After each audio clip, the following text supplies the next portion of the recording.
राजस्थान कर्मचारी चयन बोर्ड के द्वारा दोस्तों जो प्रयोगशाला सहायक वैकेंसी का है वो दोस्तों नोटिफिकेशन जारी कर दिया है। और मैं बात करने वाला दोस्तों आपके इसमें टोटल पदों की संख्या क्या रहने वाली है और दोस्तों आपके एग्जाम कब होने वाले, यानी कि प्रयोगशाला सहायक वैकेंसी से संबंधित जितने भी आपके डाउट है आपको दोस्तों इस सेशन को लेने के बाद में आपके दोस्तों कोई भी डाउट है वो नहीं बचने वाला है। तो दोस्तों मैं सबसे पहले बात करूंगा कि इस बार पदों की संख्या कितनी रहने वाली है, यानी कि दोस्तों जो 2026 के अंदर जो लैब असिस्टेंट की आपके दोस्तों वैकेंसी आई है इसमें टोटल पदों की संख्या क्या रहने वाली है इस पर अपन बात करने वाले हैं। यानी कि टोटल दोस्तों आपकी इस बार पदों की संख्या रहने वाली 800। वैसे दोस्तों इसमें पहले लगभग अपने 500 के आसपास जो पद पहले जो होने वाले थे लगभग 500, लेकिन इसको 500 से बढ़ाकर कितना कर दिया है 800 कर दिया है। अपन बात कर लेते कि जो 800 पद रहने वाले हैं इसमें कौन कौन से विषय करेंगे। तो मैं सबसे पहले बात करूं दोस्तों आपके जो विज्ञान विषय है, विज्ञान विषय के दोस्तों आपके पद इसमें रहेंगे और एक दोस्तों आपके भूगोल विषय के इसमें दोस्तों पद आपके रहने वाले हैं। यानी कि कुल मिला के साइंस और ज्योग्राफी की इसमें पद रहेंगे टोटल कितने 800। लेकिन दोस्तों जिनके होम साइंस है याद रखिएगा दोस्तों जिनकी होम साइंस थी 12th क्लास के अंदर, तो 12th क्लास के जिनकी होम साइंस थी होम साइंस के दोस्तों इस बार आपके पद नहीं रहने वाले हैं, सिर्फ और सिर्फ विज्ञान और भूगोल के पद रहेंगे लेकिन होम साइंस के नहीं रहने वाले। मैं बात करूंगा दोस्तों जिन अभ्यर्थियों की अभी जो 12th क्लास चल रही है क्या वो अभ्यर्थी इसमें फॉर्म भर सकते हैं नहीं, इस पर भी अपन बात कर लेते हैं। दोस्तों जिन अभ्यर्थियों की अभी क्या चल रही है 12th क्लास चल रही है, तो दोस्तों 12th क्लास चल रही है, अगर आपका जो 12th क्लास चल रही है अगर आपका रिजल्ट समझ लो कि 9 मई तक अगर आपका रिजल्ट जारी हो जाता है तो आप दोस्तों इस भर्ती के लिए एलिजिबल हो। कितने 9 मई, यानी कि 9 मई को दोस्तों अगर आपका पहला एग्जाम होगा 9 मई को और 10 मई को, तो आपका लगभग 8 मई तक आपका अगर 12th क्लास का दोस्तों रिजल्ट आ जाता है, कब 8 मई तक अगर आपका 12th क्लास का रिजल्ट आ जाता है तो दोस्तों आप इस भर्ती के लिए एलिजिबल हो। इस बात का मेरे सभी साथी विशेष रूप से ध्यान रखना।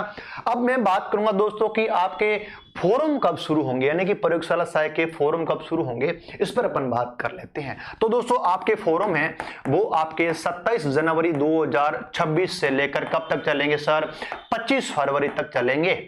बिल्कुल गुरुजी हम लोग फॉर्म तो भर देंगे। फॉर्म कहां भरेंगे सर, फॉर्म आपको एसओसो आईडी से भरना पड़ेगा, आपके पास दोस्तों ओटीआर भी होना चाहिए। इस बात का सभी साथी ध्यान रखना, साइंस और भूगोल वाले। सर इतना तो हमें पता है सर लेकिन मेरी सीईटी क्लियर नहीं है, क्या सर मैं फॉर्म भर सकता हूं? बिल्कुल मेरे भाई फॉर्म आप भर सकते हो, इसमें बेटा सीईटी नहीं चाहिएगा, इसका ध्यान रखना दोस्तों। सीईटी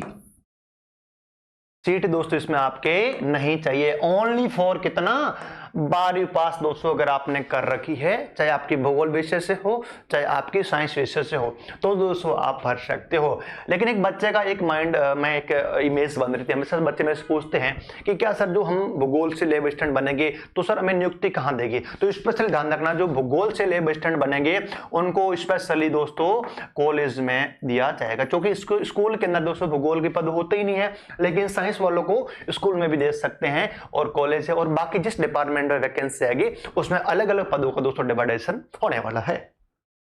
अब मैं बात करूंगा दोस्तों आपका जो एज लिमिट के बच्चे पूछ रहे थे, तो आपकी दोस्तों एज जनवरी 2027 तक अगर आपकी एज 18 साल हो जाती है, कब जनवरी 2027 तक अगर आपकी एज 18 साल हो जाती है तो दोस्तों आप इस फॉर्म के लिए एलिजिबल होने के लिए स्टैंड का फॉर्म दोस्तों आप आराम से भर सकते हो। कब जनवरी 2027 तक अगर आपकी एज 18 साल हो जाती है, अगर आपकी अभी एज 17.5 साल है, बिल्कुल दोस्तों आप एज भर सकते हो। अब अपन बात कर लेते हैं कुछ एज लिमिट में सर क्या क्या छूट रहने वाली है, उस पर भी दोस्तों अपन बात करने वाले हैं। मैंने एक तो बता दिया था कि आपका एग्जाम आपके 9 मई को हो गया, मैंने बता दिया था, और आपके 10 मई को एग्जाम हो गया, यानी कि 9 मई को आपका एग्जाम हो कौन से विषय का, भूगोल विषय का, और बाकी साइंस के जितने पद रहने वाले चाहे आपके प्रयोगशाला सहायक हो चाहे कनिष्ठ प्रयोगशाला सहायक और विज्ञान विषय के हो, वो आपका एग्जाम होगा 10 मई को। और अपन बात कर लेते हैं दोस्तों एज लिमिट, यानी कि एज आपकी जो क्या क्या रहने वाली कितनी छूट दी जाएगी। मैं स्पेशली बात करूं दोस्तों अपने सामान्य यानी कि जो जनरल कैटेगरी की महिला है उसको दोस्तों 5 साल की छूट दी जाएगी। याद रखना जो सामान्य कैटेगरी की महिला है सामान्य कैटेगरी में सब, जैसे अपने राजपूत कास्ट है, ब्राह्मण है, अदर जो भी कास्ट, जो जनरल कैटेगरी के अंदर जो महिला आती है, स्पेशली मेरी बहनें आती है, उनको इसमें 5 साल की दोस्तों छूट दी जाएगी। और स्पेशली दोस्तों अनुसूचित जाति यानी कि SC ST और अन्य पिछड़ा वर्ग, अति पिछड़ा वर्ग की जो स्पेशली जो पुरुष है उसको दोस्तों 5 साल की छूट दी जाएगी, स्पेशली पुरुष को। और SC ST महिला, OBC की जो महिला होती है उनको दोस्तों इसके अंदर आपके 10 साल की छूट दी जाएगी। इसमें दोस्तों MBC को भी अपने शामिल किया गया है। और स्पेशली और ध्यान रखना, मैंने आपको बता दिया था एग्जाम की डेट क्या रहेगी, मैंने बता दिया एग्जाम फॉर्म कब शुरू होने वाले, वो मैंने आपको बता दिया। सीट दोस्तों इसमें आपके नहीं रहने वाली, एज लिमिट में क्या क्या छूट दी गई है वो सब कुछ मैंने बता दिया। लेकिन एक सबसे बड़ा बच्चों के मन में डाउट ये रहता है कि सर मेरे बच्चे 3 हैं।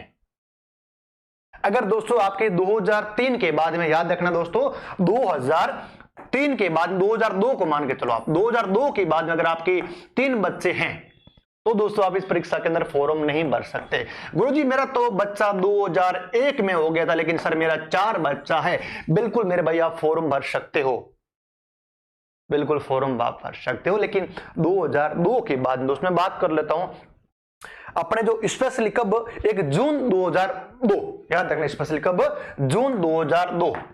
उसके बाद दोस्तों अगर आपकी 2 से अधिक संतान है, 2 है तो भर सकते हो, लेकिन 2 से अधिक अगर आपकी संतान है तो दोस्तों आप इस परीक्षा के लिए एलिजिबल नहीं हो। इस बात का मेरे सभी साथी विशेष रूप से ध्यान रखना।